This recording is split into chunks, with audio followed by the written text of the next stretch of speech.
Assalamualaikum warahmatullahi wabarakatuh. Perkenalkan, nama saya Adinda Permata Putri. Saya mahasiswa Poltekkes Kemenkes Pangkal Pinang, Prodi D3 Keperawatan Belitung.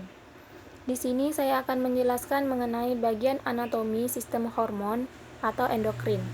Nah, sistem hormon atau endokrin ini adalah sistem kontrol kelenjar tanpa saluran yang menghasilkan hormon yang tersirkulasi di tubuh melalui aliran darah untuk mempengaruhi organ-organ lain. Adapun bagiannya ini, yang pertama yaitu hipotalamus. Hipotalamus adalah bagian pertama dalam sistem endokrin. Bagian dari otak yang terdiri dari sejumlah nukleus dengan berbagai fungsi yang sangat peka terhadap tiroid dan glukortikoid, glukosa dan suhu. Hipotalamus juga merupakan pusat kontrol autonom. Salah satu di antara fungsi hipotalamus yang penting itu karena terhubung dengan sistem saraf dan kelenjar hipofisis yang merupakan salah satu hemostasis sistem endokrin. Nah, yang fungsinya itu sangat berpengaruh terhadap sistem saraf sehingga dapat memelihara hemostasis tekanan darah, denyut jantung, suhu tubuh, dan perilaku konsumsi dan emosi.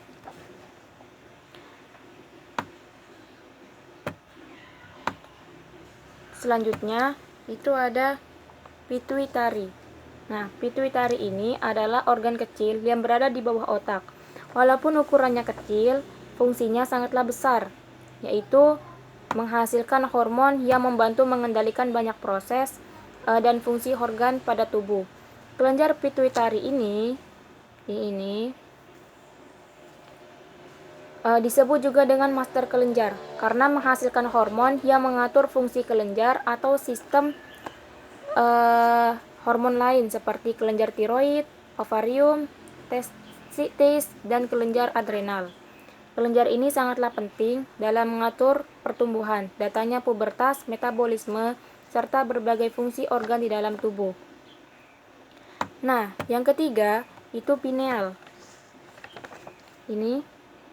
Pineal ini adalah kelenjar endokrin pada otak vertebrata.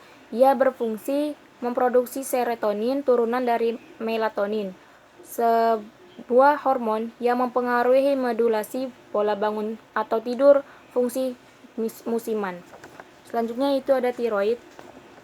Nah, kelenjar tiroid ini terletak di leher, tepatnya di bawah jakun, merupakan salah satu bagian dalam sistem endokrin yang bertugas untuk mengeluarkan hormon metabolisme. Ciri-ciri tiroid yang membengkak itu karena hipotiroid, yaitu seperti lemas, berat badan bertambah, nafsu makan yang menurun, tidak tahan dingin, kulit kering dan rambut rontok, sering merasa mengantuk, sembelit, emosi tidak stabil dan sering lupa, bahkan fungsi penglihatan pun menurun. Nah, selanjutnya itu ada paratiroid.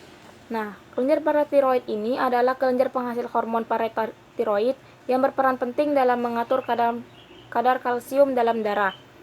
Kelenjar ini mengalami gangguan jika mengalami berbagai masalah kesehatan, salah satunya adalah gangguan tulang. Kelenjar tiroid ini berbentuk seperti kacang polong, meskipun ukurannya kecil, namun fungsinya sangatlah besar. Selanjutnya itu ada timus. Nah, timus ini adalah sebuah kelenjar yang terletak di depan dada yang mencapai berat maksimalnya saat manusia memasuki masa pubertas. Kelenjar timus memiliki peran yang sangat spesifik dalam tubuh, yaitu memproduksi sel T atau limfosit T. Walau jarang terjadi, kelenjar timus dapat mengalami beberapa penyakit seperti tumor kelenjar timus, sindrom, dan kista timus. Penyakit-penyakit tersebut dapat menimbulkan gejala sesak nafas, nyeri dada, batuk, sulit menelan, dan berkurangnya nafsu makan, serta penurunan berat badan. Selanjutnya yaitu adrenal. Nah, adrenal ini adalah dua kelenjar kecil yang menjadi bagian dari sistem endokrin atau sistem hormon. Sebagian dari sistem hormon, kelenjar adrenal memang bertugas dalam menghasilkan hormon-hormon yang berperan penting untuk tubuh. Kelenjar adrenal terletak di bagian atas masing-masing ginjal. Kelenjar-kelenjar ini dikendalikan oleh kelenjar pituitari atau kelenjar hipofisis yang terletak di bagian bawah otak. Nah, selanjutnya penyakit yang terjadi itu terkadang pada kelenjar adrenal itu penyakit Addison, sindrom Cushing, kanker adrenal, adrenal kongenital. Adapun gejalanya itu seperti pusing, rasa lelah yang berlebih, berkeringat, mual, muntah, naiknya keinginan konsumsi garam, gula darah rendah. Nah, selanjutnya yaitu ada Kindai. Ini dapat kita lihat itu adalah jenis penyakit ginjal yang mana terdapat kehilangan fungsi ginjal secara bertahap selama beberapa bulan hingga bertahun-tahun. Pada awalnya, gangguan ini tidak menimbulkan gejala. Seiring waktu, gejalanya mungkin termasuk pembengkakan kaki, merasa lelah, muntah, kehilangan nafsu makan, dan kebingungan. Komplikasi termasuk peningkatan resiko penyakit jantung, tekanan darah tinggi, penyakit tulang, dan anemia.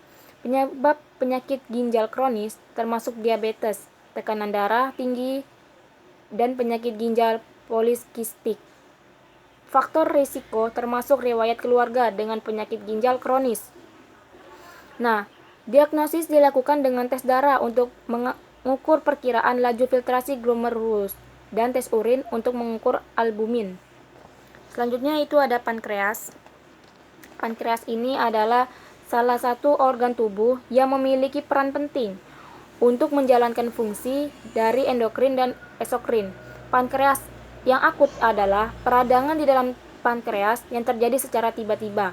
Penyakit ini ditandai dengan rasa nyeri yang muncul secara tiba-tiba di perut bagian tengah, kanan, dan kiri. Nah, selanjutnya itu ada ovari atau ovarium yang terdapat dalam wanita atau disebut juga dengan indung telur. Adalah kelenjar kelamin yang dibawa oleh hewan betina, vertebrata termasuk manusia.